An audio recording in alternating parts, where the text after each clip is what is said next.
اختي جيت نهضر مع هذيك الاخت اللي بحال اختي اللي كتسنى من الراجل مثلا يعاونها، او العائله، او الاصحاب، او الصحابات.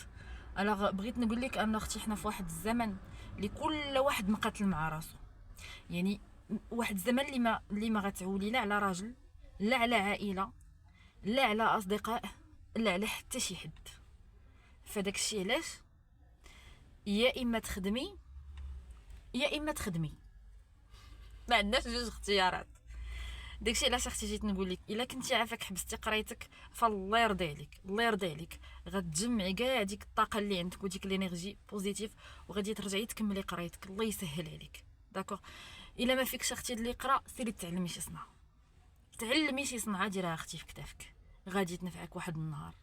الا عندك دا ديبلوم وجالسه وكتقولي ما كاينش الخدمه، نوضي اختي قلبي على خدمه غادي تلقاي. ما لقيتيش النهار الاول الشهر الثاني في الدومين اللي قاريه ما لقيتيش ديري في دومين اخر. شحال من واحد وانا منهم ما خداماش في داكشي اللي قريت كاع، ولكن خصني نخدم. اتفقنا فداك الشيء. علاش ما تعولوا على حتى شي حد، ما تعولي على حتى شي حد من غير راسك، قرايتك، صنعتك ودراعك وصحيحتك. فالله يسهل عليك والله يسهل عليا والله يسهل على الجميع. تهلاو.